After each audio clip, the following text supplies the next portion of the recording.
So if you guys are new around here, graffiti mops is kind of our thing here on the channel. We've been reviewing and doing tagging tests with different graffiti mops for over 10 years on the channel here now. And today we're going to be taking a look at every single graffiti mop that I have ever reviewed here on the channel and ranking them from D tier all the way up to S tier or God tier. Now, if there's one thing I've learned with using so many different graffiti mops over the years, it's that one, graffiti mops in general are pretty solid products, and it's pretty rare to come across a graffiti mop that actually just sucks. And because of that, there's a lot of personal preference that goes into how you as a graffiti writer or graffiti artist feel about any particular mop that you're using. So with that in mind, I'm going to be providing my personal kind of explanation as to why I'm putting each mop in the tier that I'm putting it in, and hopefully through my explanation of that you can get a feel for some of the features of that particular mop and get a feel if it's a mop you would like to try out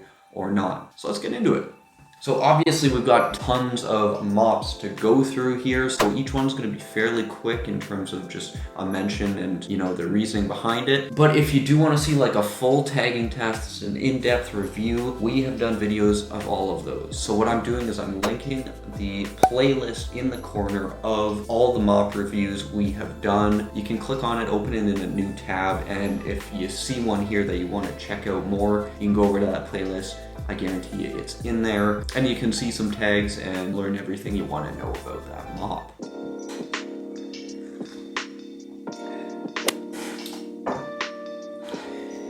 So we're starting off in no particular order here. We've got our tier list maker pulled up, and what I'm going to try and do is I'm going to restrict S tier or God tier to no more than I think 3, just to make it interesting and really see which ones shine above the other mops. We're going to try and limit it to 3. We'll see how that goes. So in no particular order here, we're going to get started. First, we've got the On the Run Sole Tip 004, and I would solidly put this as an A tier mop. It's got a standard 10mm nib. It's got this shape to it, right? And this, to me, the wider the mop is, within reason obviously, the nicer it feels, the more control it feels like you have. It's a nice big reservoir for your paint. It's an all-around great mop. So definitely putting this in A tier. Next up, we've got the Sole Tip 006, I believe this is. Yeah, the 006. This thing, I would have to say it's a B tier mop. The only thing I don't love about it is just, although it is nice and slender, it makes it very pocket size, the length of it is just kind of not all that helpful. But it's a solid mop. You can buy it with their ink or their paint in it, I believe, still. And you know, since I just did that one, we should take a look at the Sole Tip 007. Now, this thing also has the sort of 5mm, very small nib. You know, it's probably pretty early to be throwing something in S tier, but I think I gotta go with S tier for this one. I'll be honest, the plastic on the 007s, these ones feels a little bit more squeezable than the 006s. That could just be because my 006s have had ink in them forever, although that usually makes them a little more squeezable, so I don't really know. But I've always just found this to be the perfect casual carry, very pocket size, you don't even know it's there really. And ultimately, their nibs have actually held up really well for me, which is rare when you have this size nib. 10mm might seem kind of small, but honestly, I think when we did our tagging test, we figured out you could get 30 plus tags out of one of these, which is kind of crazy. So I do have to put the 007 as S tier. We got an S tier one early on, you know, we'll see if we have to kick it out of that category at some point. Next up, we've got the Grog Squeezer 10 FMP. The 10 just means it's the 10mm nib. This is the mini squeezer, by the way, as you can see. This one I've got to put in B tier. You know, I've spoken really highly on the channel about Grog Mops in the past, specifically the mini size ones, and this is all around a great mop. The only things I don't love about it compared to some other mops is the plastic's a little bit hard, and Grog nibs are just not it. But in general, it's a very solid mop. Love it to death. I've used these for a long time. B tier.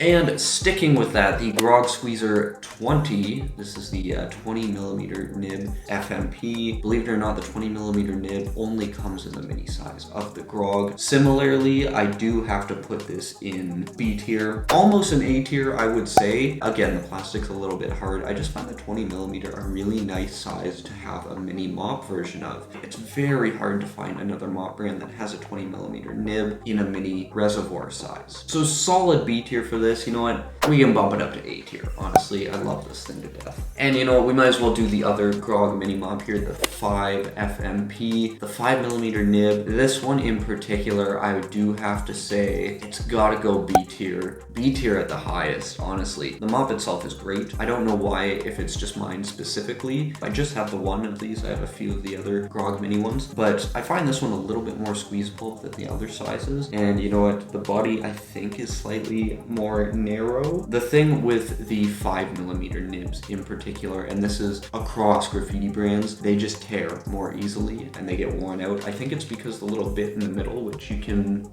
almost see there, hopefully, that, you know, you have to compress for paint to come out. I think it sticks up a little bit further and that causes more stress on the actual nibbed fabric, so it tears more. But because of that, this is solidly B tier. I can't really put it higher than that. Next up, we've got the Dang Flex Mop, or the Dang Flex 15. Now, this is the Bombing Science distributed mop specifically, and you can get these with their Dang paint in them, as well now as their Dang ink. That's not really new. I guess that's a couple years old at this point. This one's probably gonna surprise a lot of you. I solidly have to put this as an A tier mop. The reason being, this style of mop in particular, the nice wide body, 60 milliliters-ish, it's a very comfortable mop to write with. The design is perfect for graffiti writers. The 10mm nib size is always gonna feel super natural for everyone, I think, or at least it does for me. I'll be honest, the Bombing Science paint, or the Flex paint, it's quite good. I know when they first released it, I did a full review of the Flex Mop. You can check that one out in the corner, and you can see how some of their different colors react a little bit, and we did get some different levels of drippability, as we say here on the channel, with different colors. But in general, it's a very drippy formula,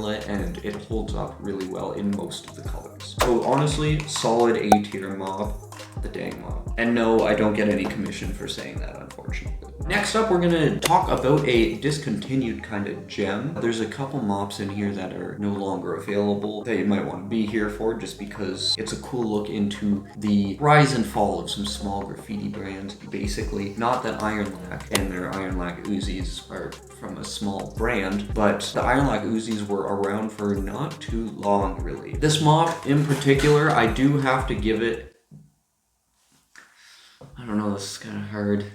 I don't think I can do higher than B tier, honestly. I know I'm putting everything in B tier. It's for different reasons than all the Grog ones went in there, though. For this one, it's because I actually love the feel of their mop bodies. They're really squeezable and nice, but they just put this crappy plastic packaging around it. It just crinkles when you squeeze the mop. It makes it feel worse. The size of the mop is really nice, and I actually found that their nibs held up better than a lot of other mops you could buy at that time, and still today, on the graffiti market. Conversely, the paint that came in them just ain't that good. It's not permanent in any respect, really. So B tier it goes in. Next up, we have the Dripstick Mini by Molotow. I'll be honest, this is an A tier mop. It's got a really small nib on it. I'm sure it's 5mm. For some reason, it feels smaller to me than some of the other ones. And that could just be because the Molotow paint formula that comes stocked in these is so drippy. It really is a super drippable formula. And the mop, although it's sized to help you get those drips and provide more control for you over it, I just find their plastic on the body's a little bit hard as well. That being said, you can't argue with the refill from the back system. That's really nice. I know a few people have said that their refill from the back system leaks. I've never had that problem. I have a feeling it's because those people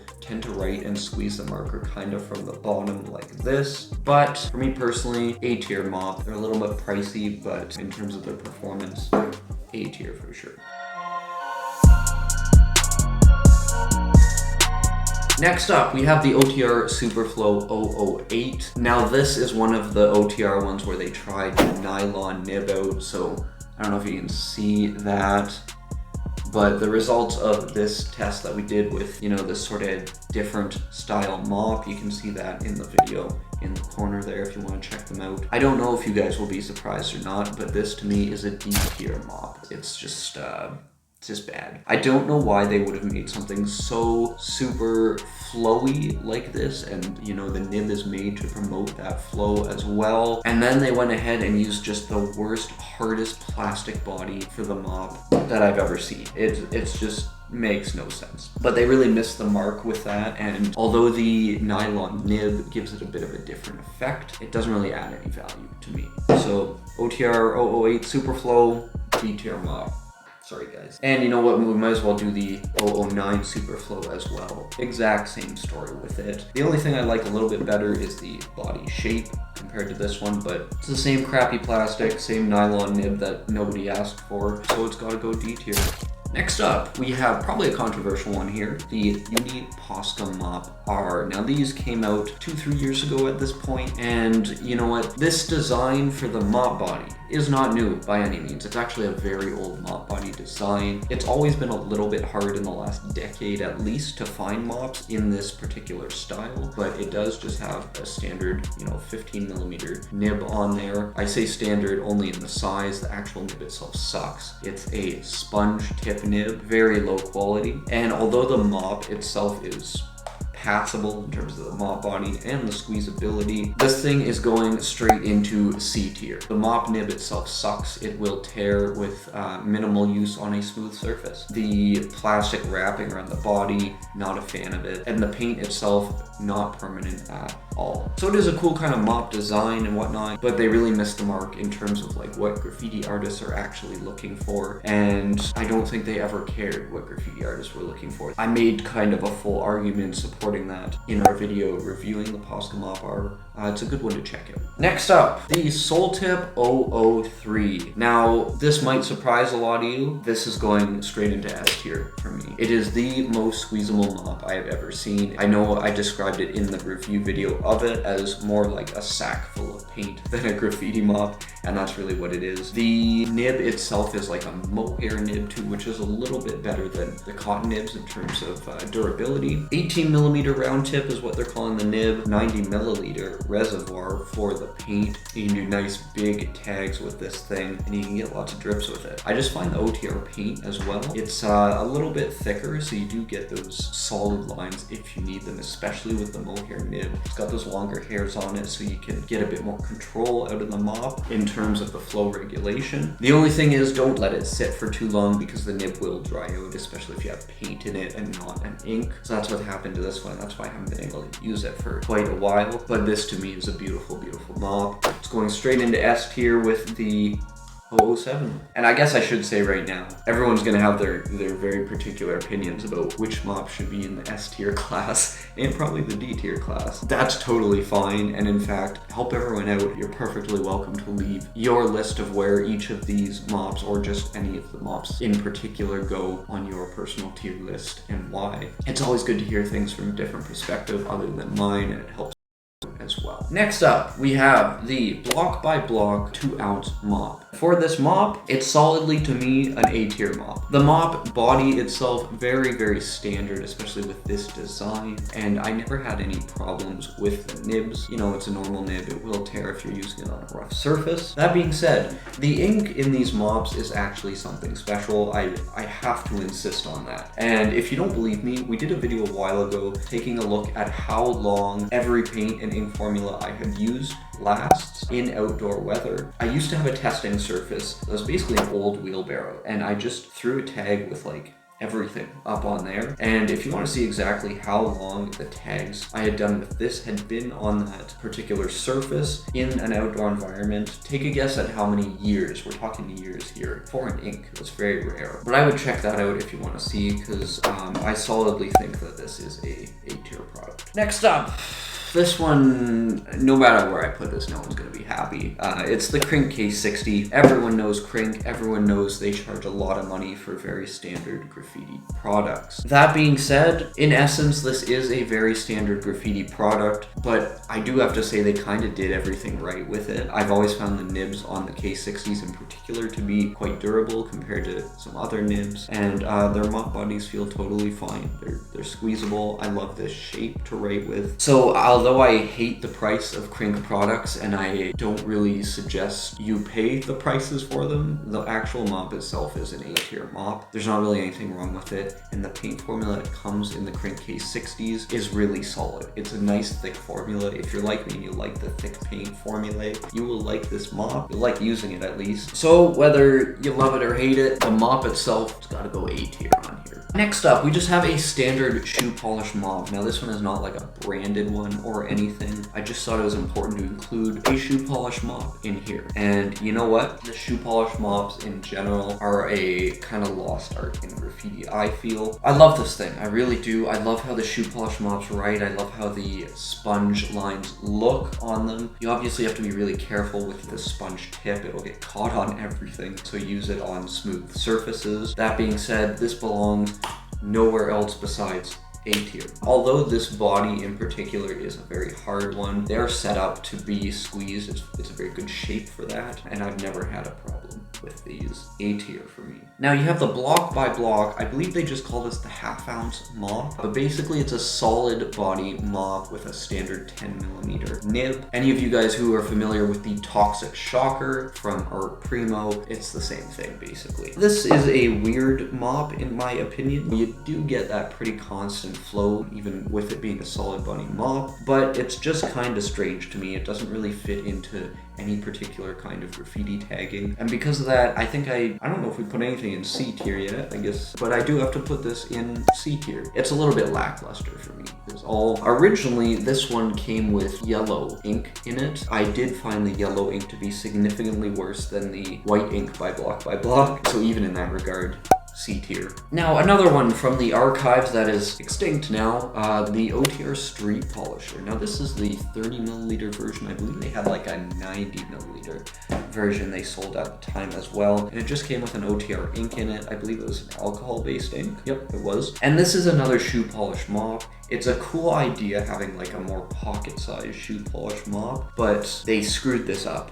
They made it a hard body mop, entirely not squeezable, and although you don't need to squeeze it to write with it, it just takes the option away from you of getting drips. I never go overboard with the drips, but I don't know, I think they just missed an opportunity there. So for me personally, this OTR shoe polisher, C tier mop as well. Next up, we have the standard 2-ounce mop from Genobo. Also unable to be bought anymore, but it's too bad because I love this mop. It is very, very standard. You know, this Bingo Dabber design has been around for ages, since Bingo Dabbers basically, right? But this mop was a great mop. I find the squeezability on these ones in particular is just right, and the nibs tend to hold up quite well. I have had to replace this one from the original Genobo one, so there's a new nib on it that is not a Genobo nib, but all around, this is always going to be an iconic type of mop, and the Genobo ones, they just got it right. I don't know where they got their mop bodies from, but they just feel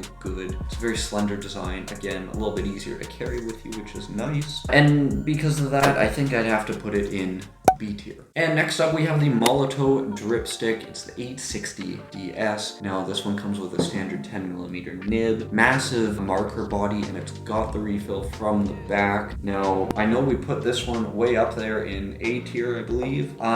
This one I'm inclined to not necessarily do that, just because when you have something this standard and you up the price on it compared to most other graffiti brands, you know, you didn't do anything different, right? Molotow loves to tote their refill system, and that is nice, but that's not actually exclusive to Molotow brands. Their mop bodies I just find to be a little bit too hard, and everything else on this is pretty standard. So although the mini drip stick was an A tier, I gotta put this one down in C tier. And we have the Grog Squeezer 25mm. Now the 25mm, that's the big boys, right? They could not make this into a mini mop can only get the full-size version of this particular size of Grog Squeezer. And you know what? What do I say about it really? It's not bad. I think it has to go in C tier though as well. These 25mm mops, they're great if you have big surfaces to write on, but they're so big it's hard to find surfaces to write on with them. That's not a fault of the mop by any means. The main reasons I'm putting it in C tier is just because I find the body a little bit hard, and the nibs on Grog Mops in particular are just worse than everything else, unfortunately. But that's how it is, and this thing's going in C tier. There's obviously new graffiti companies popping up all over the world. It seems like every day. So obviously no list is going to be complete with every mop to ever exist. And yes, I haven't gotten around to reviewing Mephians, you know, the Dope Drippers, Montana Street Dabbers. But the good news for all of you is those are on the way, and we are going to be taking a look at all of those in the future. I hear you guys requesting those. I promise I hear you. And they are coming. And if you do have suggestions for mops you want me to take a look at next in our reviews, you know, definitely leave it in the comments. If there's one video that I don't think many of you have seen out of, you know, all our mop reviews, I do have to say it's the Dang Flex 15 review. When this was a new product, Bombing Science sent us over a bunch of these to take a look at for free. They said, hey, we know you do honest reviews, and we have our new product that we're really proud of. We want you to take a look at it. So if you're gonna check out anything from these mops, I would suggest you take a look at our Dang Flex 15 review there. I'll see you over there soon, or maybe in one of these other mop reviews shortly. Until then, peace.